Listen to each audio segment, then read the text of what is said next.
Okay, so, you're the kind of person who likes to really get into the nitty-gritty of philosophy. And, well, today we're diving into a real doozy. A philosophical brain twister, if you will, Yeah. the non-identity problem. Right. And it gets especially messy when we start talking about, like, our obligations to future generations and stuff. Yeah, that throws a real wrench in those moral gears. I mean, we all have this intuition, I guess, this feeling that we want to, make the future better, right? Yeah, totally. Like, it seems obvious, right? Do good things so the future's good. Exactly. But then this whole non-identity problem pops up, and it makes us ask, Yeah.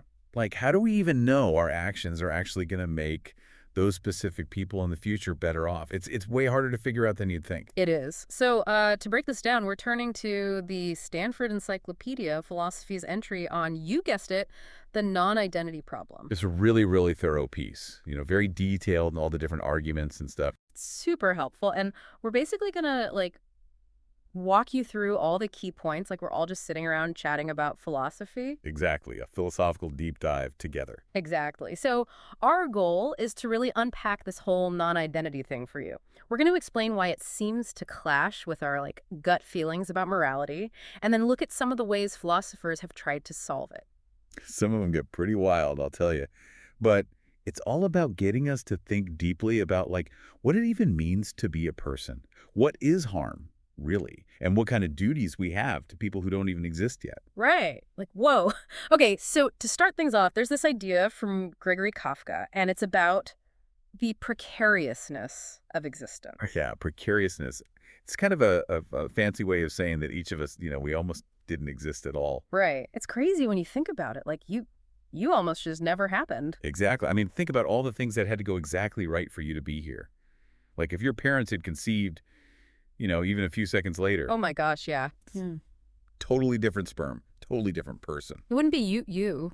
Yeah. Exactly. And it's not just timing either. It's like who your parents even met when they decided to have kids, all these little choices, each one leading to, you. Like a whole chain of events going way back. Right. Change one little thing and that chain breaks and boom, different person. Wow. And this precariousness thing, it's not just a personal thing, right?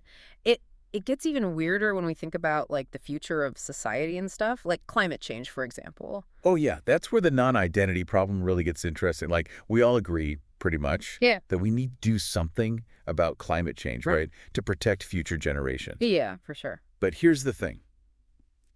Even if we take all the right steps, will the people who benefit from those actions even be the same people who would have been born if we did nothing? Because, like, all those changes to fix the climate, they change everything, right? How we live, our economy, everything. Exactly. So those future people living on a healthier planet because of our actions, they might be totally different people than the ones who would have existed if we had just, kept polluting. It's like we're not saving the same people. We're just making it so different people get to be born. That's the paradox. And this brings us to the person-affecting intuition. It's this idea that for something to be wrong, it has to be bad for a specific person. Like, there has to be a victim, basically. Right. Derek Parfit, he put it this way, what is bad must be bad for someone.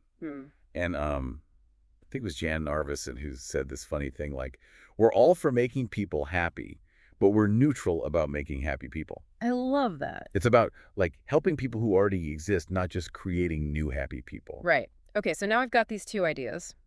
This person affecting intuition, and the fact that our choices kind of determine who even exists in the future. And when you put those together, bam, you get the non-identity problem. Exactly. Like, we might feel like it's good to, say, invest in green technology, but does that actually make any specific future person better off? Or are we just creating a different set of people? And this is where it gets kind of disturbing, because it's like, are we even doing anything wrong in those cases? If no one is actually harmed, is it okay to just let the future sort itself out? It feels wrong. Right. Right. But that's the conclusion we seem to end up with. Some philosophers even say that by bringing those future people into existence, even in a flawed world, we're actually giving them a benefit, the gift of life. Yeah, it's a real head scratcher. But then there are all these cases that just feel wrong, even if they change who gets born. Like parents who just decide to have a bunch of kids and don't even try to take care of them. Oh, absolutely. Or, trashing the environment so future generations have to deal with the mess. It's like, yeah, maybe the different people will be born, but it still feels wrong to do that to them. So how do we reconcile these two things?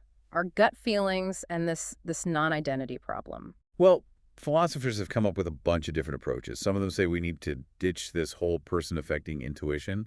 They say it's more about the overall state of the world, not just individual people. So like it's okay if some people are worse off as long as the total happiness is higher. That's one idea called total utilitarianism. But it has its own problems, like the repugnant conclusion. That's where it might actually be better to have a huge population of barely happy people than a smaller group who are truly flourishing. That doesn't sound very good. It doesn't. And then there's the average theory, where it's all about maximizing the average well-being. But that could mean it's wrong to have happy children if it lowers the average happiness, which is kind of weird. It's like every solution creates a new problem. Right. Then you have critical level utilitarianism, where there's a minimum level of well-being for a life to count as good. But even that has problems. Like, Well, there's this sadistic conclusion, which suggests that it might be better to have everyone living miserably, just below that critical level, than to have some people suffering more, even if others are doing well. It's a mess. it sounds like it. So, are there any solutions that don't completely abandon the person affecting intuition? There are. One is called biting the bullet. Mm. It's basically accepting that, yeah, some choices might not be wrong if the resulting life is still worth living. So, like, bringing a child into a tough situation isn't wrong, as long as they can still have a decent life. That's the gist of it. David Hyde, he talks a lot about this in his work on genetics. Yeah. But a lot of people push back on this because it feels like you're just letting people suffer. Yeah, I can see that. So other solutions try to find ways to say that a choice can be bad, even if it doesn't make someone worse off than they would have been. One idea is wronging without harming. Like, you can violate someone's rights, even if that violation is also what brought them into existence. Oh, interesting. Like the classic example of the slave child, bringing them into the world as a slave is wrong, even if they wouldn't exist otherwise. Exactly. It's about the violation of a right, not just whether they're worse off. Yeah. But even this has problems. Like, can you really say someone has a right violated if they wouldn't even exist without that violation? Tricky. It is. There's also the idea of harming without making worse off. It's like saying that some things are just bad in themselves, even if the person experiencing them wouldn't have had a better alternative. Like, imagine being hit with a gold bar. Mm. Even if it's a gift, it still hurts. Right. Yeah, that makes sense. So some philosophers use that to argue that certain things, like being born with a disability, can be harmful, even if that person wouldn't have been born at all without the disability. But again, it's hard to define what counts as harmful in those cases. It feels like we're going in circles here. I know, right? But it's important to remember that all these philosophers are really wrestling with some fundamental questions. And some of them have gone even further, questioning our basic ideas about identity and what it means to be worse off. Whoa, how do you even do that? Well, some say that even if different people exist in different scenarios, they might still fit the same description. Like the child born to this couple. And if that child, whoever they are, is worse off because of a choice, then harm has occurred, even if it's not the exact same individual. So it's about the role they're filling, not the specific person. Right. Others get even deeper, questioning if our identity is really tied to our genetics. Like, could you still be you if you were born to different parents at a different time? That's blowing my mind. I know, it gets pretty wild. There's also this idea of entities in the vicinity of the actual child, which basically means that our moral concern might extend to all the possible people who could be born, not just the one who actually is. That's a lot to wrap your head around. It is. Then there's rule consequentialism, which says that maybe it's okay to have some wrong intuitions about identity if it leads to better outcomes overall.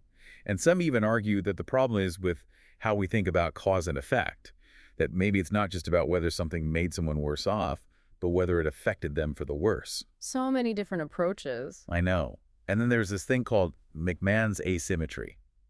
It's the idea that it's wrong to bring a miserable child into the world, but it's okay to not bring a happy child into the world. Because the happy child never exists to be harmed by the choice. Exactly. But some people think this asymmetry is weird because it's like, if a miserable life makes the world worse, shouldn't a happy life make it better? Yeah, that seems fair. It does, right. And that's the thing about the non-identity problem. It forces us to look at all these assumptions we make about morality and identity. There are no easy answers. So after all of this, what's the main point our listeners should take away? I think it's this. When we talk about the future and our responsibility to it, things are way more complicated than they seem. The non-identity problem shows us that. It's not just about doing good deeds, it's about understanding what it means to be a person, what counts as harm, and even the value of existence itself. Exactly. And it's still a debate that's going on in philosophy. There's so many different solutions, and no one really knows for sure what the right answer is. So we've given you a lot to think about, but here's one last question for you. What does all of this tell us about how we value individual lives versus the well-being of everyone in the future? And are our current moral ideas even good enough to deal with those questions? It's something to think about, and if you want to learn more, definitely check out the Stanford Encyclopedia of Philosophy entry. They have a whole bibliography to explore. It's a rabbit hole worth going down for sure.